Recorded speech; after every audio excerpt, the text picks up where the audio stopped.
Assalamualaikum warahmatullahi wabarakatuh. Selamat pagi semuanya. Perkenalkan, nama Ibu Dina Mulyana. Ibu insya Allah akan mengisi mata pelajaran PPKN di semester ini untuk kelas 11 dan juga 12. Baiklah, pada pembelajaran hari ini, untuk kelas 11, kita akan membahas materi tentang konsep hak dan kewajiban asasi manusia. Coba perhatikan slide yang kedua. Sudah dibaca semuanya?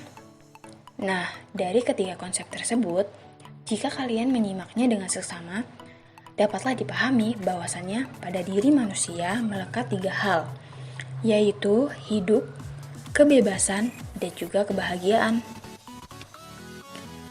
Ketiga hal tersebut merupakan sesuatu yang mendasar dan harus dimiliki oleh setiap manusia. Tanpa ketiganya, manusia akan hidup tanpa arah. Nah, sesuatu yang mendasar tersebut, di dalamnya terdapat pengertian hak asasi manusia. Jadi, sesuatu yang mendasar tadi disebut dengan hak asasi. Dengan demikian, secara sederhana hak asasi manusia itu adalah hak dasar manusia menurut kodratnya. Oke, kita lanjut ke slide berikutnya.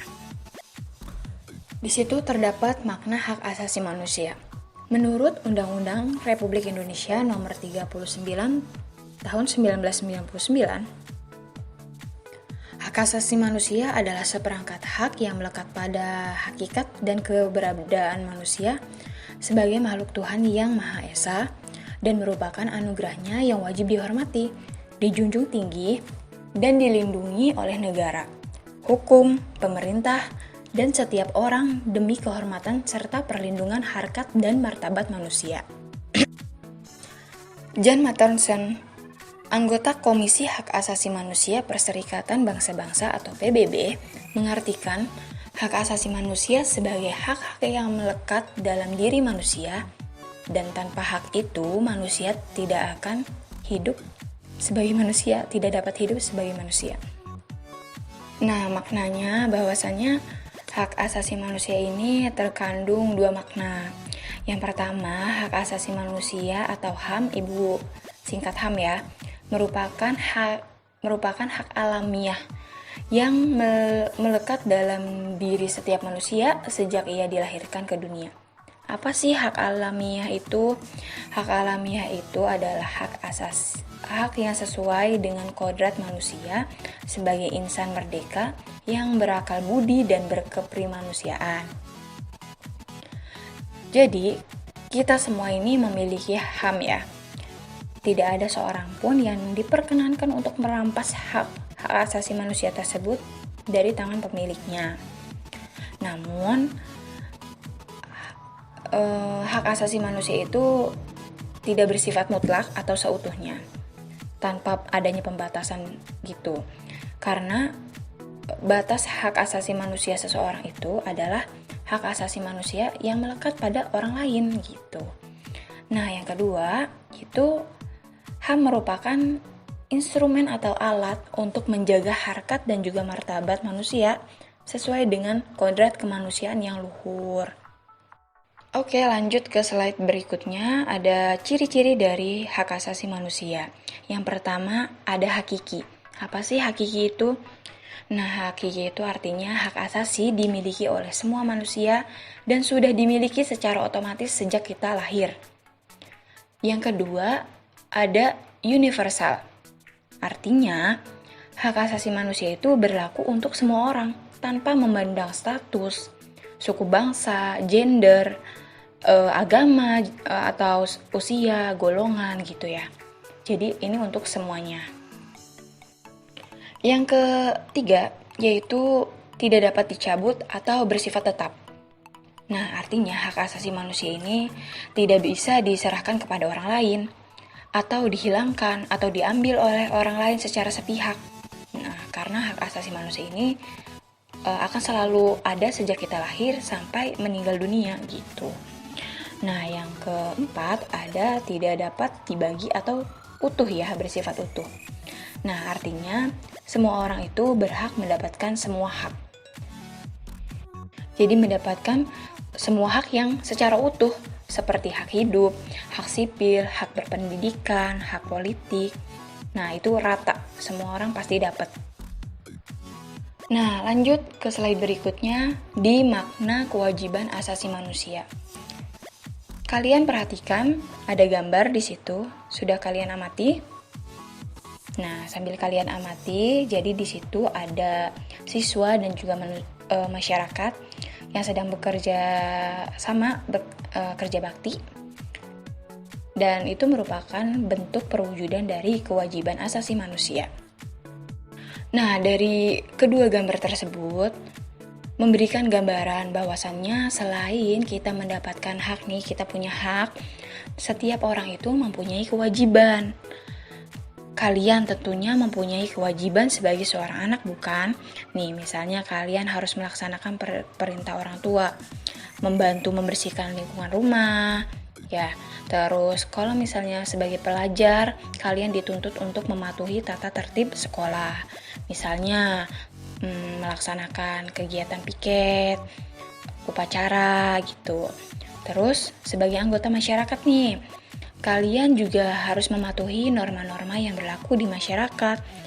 Misalnya ikut kegiatan kerja bakti tiap minggu di lingkungan masyarakat. Nah, begitu juga kita sebagai warga negara. Kalian juga mempunyai kewajiban untuk melaksanakan semua ketentuan atau peraturan perundang-undangan yang berlaku. Misalnya, membayar pajak. Oke, ke slide berikutnya, yaitu makna kewajiban asasi manusia. Di situ ada pengertian dari kewajiban asasi manusia yang terdapat dalam Pasal 1 Ayat 2 Undang-Undang Republik Indonesia Nomor 39 Tahun 1999 tentang hak asasi manusia, yang menyatakan bahwa kewajiban dasar manusia itu adalah seperangkat kewajiban yang apabila tidak dilaksanakan, tidak memungkinkan terlaksananya dan tegaknya hak asasi manusia. Nih, jadi kewajiban itu secara sederhana dapat diartikan sebagai segala sesuatu yang harus dilaksanakan dengan penuh tanggung jawab. Dengan demikian, kewajiban asasi dapat diartikan sebagai kewajiban dasar setiap manusia. Kalau misalnya hak kita nih pengen terpenuhi, kita pun harus melaksanakan kewajiban kita gitu. Oke, di slide terakhir Ibu itu menghubungkan antara hak dan kewajiban asasi manusia. Jadi di situ ada hak dan kewajiban asasi merupakan dua hal yang saling berkaitan. Keduanya memiliki hubungan kausalitas atau hubungan sebab akibat. Jadi seseorang mendapatkan haknya dikarenakan dipenuhinya kewajiban yang dimiliki. Nih, misalnya seorang pelajar mendapatkan ilmu pengetahuan pada mata pelajaran tertentu. Nah, itu sebagai salah satu akibat dari dipenuhinya kewajiban oleh guru, yaitu melaksanakan kegiatan pembelajaran di kelas. Misal, Ibu itu melakukan kewajiban Ibu memberikan materi PPKN kepada kalian. Nah, itu hak kalian untuk mendapatkan atau menyerap pelajaran PPKN terkait materi hak dan kewajiban ini. Itu salah satu bentuk sebab akibat dari hak dan kewajiban.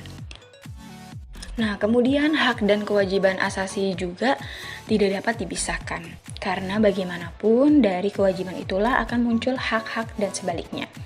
Dari hak-hak yang kita tuntut, itu pasti harus ada kewajiban yang kita laksanakan gitu. Nah, akan tetapi sering terjadi pertentangan karena hak dan kewajiban ini tidak seimbang dilakukannya. Misalnya, contohnya nih ya, setiap warga negara kan memiliki hak dan kewajiban untuk mendapatkan penghidupan dan kesejahteraan, penghidupan yang layak. Akan tetapi, pada kenyataannya banyak warga yang belum merasakan kesejahteraan dalam menjalankan kehidupannya. Nah, hal tersebut disebabkan terjadinya ketidakseimbangan tuh antara hak dan juga kewajiban. Jika keseimbangan itu tidak ada ya, maka akan terjadi kesenjangan sosial yang berkepanjangan gitu. Nah, jadi pengakuan terhadap hak asasi manusia itu pada hakikatnya merupakan penghargaan atau pengakuan terhadap segala potensi dan juga harga diri manusia menurut kodratnya. Nah, tapi tidaklah boleh kita lupakan bahwasannya hakikat tidak hanya mengandung hak juga, tapi kita juga perlu melaksanakan yang namanya kewajiban. Nah, itulah materi terkait makna hak dan kewajiban asasi manusia untuk kelas 11. Jika ada yang ingin ditanyakan atau kurang paham, silakan bertanya melalui nomor WhatsApp Ibu aja ya.